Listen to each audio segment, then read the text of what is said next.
Good morning and that's how we started our next day.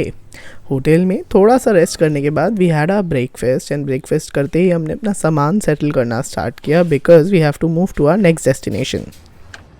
कहाँ की तैयारी? ओमकारेश्वर। अब हम अपने नेक्स्ट ज्योतिर्लिंग की तरफ जाएंगे।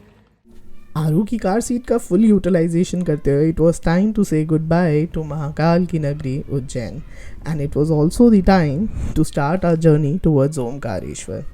मुझे पहले से नहीं पता था, तो रास्ते में ही मुझे ये चीज़ पता चली कि ओमकारेश्वर के दर्शन के साथ साथ हमें ममलेश्वर महादेव के दर्शन भी करने होते हैं। और ममलेश्वर महादेव और ओमकारेश्वर जो दोनों पास में ही हैं, ये दोनों मिलाकर एक ज्योतिर्लिंग बनते हैं। तो जैसे ही हम लोग ओमकारेश्वर पहुँचे, it was time to do little struggle. So वहाँ एक पंडित जी के साथ आ रहे और मैं बाइक पे निकले to find hotel for our stay. और वहाँ पर हमें ये आश्रम मिला। It was one of the most peaceful places I ever been to. It was all manage by Maharashtrian people. और इस आश्रम के अंदर हम लोगों को मात्र 700 रुपये में कमरा मिला।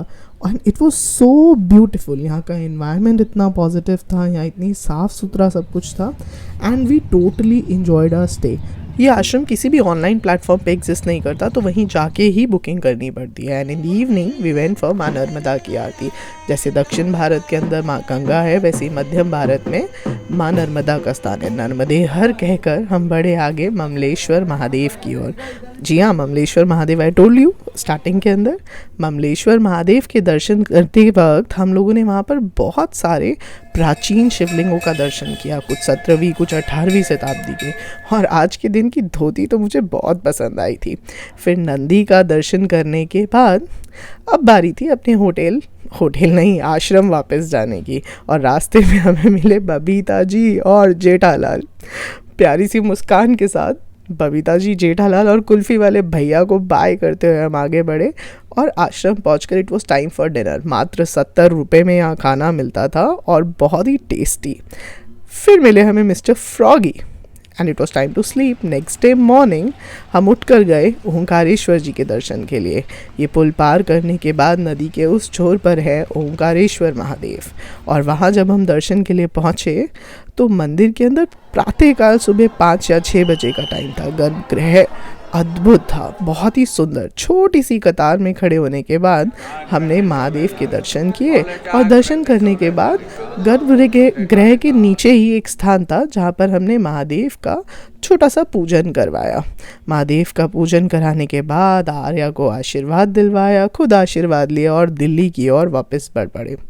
रास्ता थोड़ा ज़्यादा लंबा था, तो ओमकारेश्वर को अलविदा करते वक्त हम थोड़े से डाइसी थे कि हम दिल्ली पहुंच पाएंगे या नहीं पहुंच पाएंगे। मध्य प्रदेश में हो और पोहा ना खाएं तो कैसे बात चलेगी। तो फटाफट पोहे के साथ नाश्ता किया और इन विंडमिल को अलविदा कहते हुए हम बढ़ गए दिल्ली की ओर। लेकिन हमें रास्ते में कोटा में ही रुकना पड़ा क्योंकि छोटे बच्चे के साथ 14-15 घंटे का रास्ता तय करना थोड़ा सा मुश्किल हो जाता है। आर्या थक चुकी थी, तो pool side we had a little fun time and then we decided to continue our journey next day morning. थोड़ा सा नाच गाना मस्ती और रास्ते में ही डायपर चेंज करने के बाद हम अपने सफ़र में आगे बढ़े। और ऐसे ही बढ़ते बढ़ते बढ़ते हम जब दिल्ली पहुँचे तो हमने देखा 1850 किलोमीटर का लगभग हमारा सफ़र पूरा हुआ। घर में आए, सामान अनपैक किया and that's how we ended.